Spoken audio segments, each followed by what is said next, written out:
অসভ্যতার কি কোনো শেষ নেই? না, নেই। কেননা বাংলায় পরিযায়ী শ্রমিকদের উপর নির্যাতন যেন একটা রুটিন হয়ে দাঁড়িয়েছে। বিশেষ করে যেসব রাজ্যে বিজেপি সরকার, সেখানে যে এমন ঘটনা ঘটবেই তা চোখ বুজে বলে দেওয়া যায়। মধ্যপ্রদেশ, রাজস্থান, মহারাষ্ট্র, ওড়িশা এই সমস্ত বিজেপি শাসিত রাজ্যে শুধুমাত্র বাংলা ভাষায় কথা বলার অপরাধে গ্রেফতার করা হচ্ছে পরিযায়ী শ্রমিকদের। আধার কার্ড, প্যান কার্ডের মতো বৈধ নথি দেখানোর পরেও ছাড় নেই কোনো। আর এবার অভিযোগ উঠেছে, বাংলাদেশি তকমা দিয়ে দিল্লি থেকে সরাসরি সীমান্তের ওপরে ছেড়ে আসা হয়েছে বীরভূমের 6 জনকে। সত্যি ঘটনাটা কি?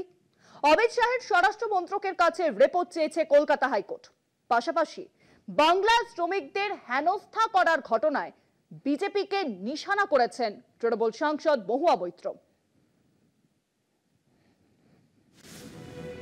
হাইকোর্টে পুশব্যাক মামলা, কাউকে না জানিয়ে দিল্লি থেকে বাংলার 2 পরিযায়ী পরিবারকে সরাসরি বাংলাদেশে পাঠিয়ে দেওয়ার অভিযোগে মামলা দায়ের কলকাতা হাইকোর্টে। বাংলা ও দিল্লির মুখ্য সচিবকে সমন্বয় সাধন করে পুশব্যাক সংক্রান্ত রিপোর্ট পেশের নির্দেশ আদালতের। পাশাপাশি কেন্দ্রীয় স্বরাষ্ট্র মন্ত্রককেও বিস্তারিত রিপোর্ট দিতে বলেছে হাইকোর্ট। বুধবারের মধ্যেই বিচারপতি তপব্রত চক্রবর্তীর ডিভিশন বেঞ্চের কাছে রিপোর্ট দিতে হবে সব পক্ষকে। কার্যত প্রতিদিনই কোনো না কোনো রাজ্যে চলছে বাংলার পরিযায়ী শ্রমিকদের নির্যাতন।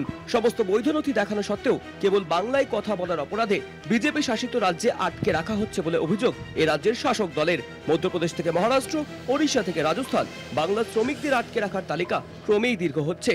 খোদ মুখ্যমন্ত্রী এ নিয়ে সরব, তবুও পরিযায়ী হেনস্থা বন্ধ হওয়ার তো কোনো লক্ষণই নেই, বরং দিন দিন তা বেড়েই চলেছে। এক্স হ্যান্ডেলে এ নিয়ে বিজেপিকে নিশানাও করেছেন তৃণমূলের সাংসদ মহুয়া মৈত্র। আমি এমপি, আমার ফোনে 100-এরও বেশি বাংলাদেশি ফোন নাম্বার স্টোর আছে।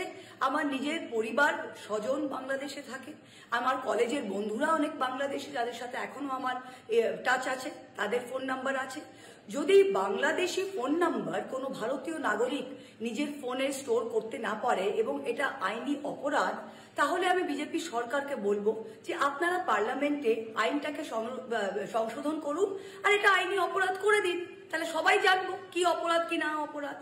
যদি বাংলাদেশি ফোন নাম্বার নিজের ফোনে রাখা একটি আইনি অপরাধ, তাহলে বিসিসিআই এর জয় শাহ থেকে আরম্ভ করে ওপর থেকে নিচে প্রত্যেকটা আধিকারিকে আটক শিবিরে থাকা উচিত।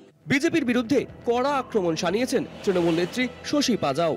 এবার আপনি যদি বাংলায় কথা বলেন তাহলে পরে আপনি বাংলাদেশি হয়ে যাচ্ছেন, বাংলাদেশি আপনাকে পুশব্যাক করে দিয়েছে। এটা নিয়ে আমাদের রাজ্য সরকারের মাননীয় মুখ্যমন্ত্রী যেমন অত্যন্ত উদ্বিগ্ন এবং তিনি এটা নিয়ে চিঠিপত্রও লিখেছেন, যেমন হাইকোর্ট পর্যন্ত যেতে হলো। হাইকোর্টও বলছে যে, প্রশ্ন করছে যে আপনি তাদের কাছে ডকুমেন্টস রয়েছে, সেই ডকুমেন্টস থাকা সত্ত্বেও আপনি তাকে ডিটেনশন করেছেন।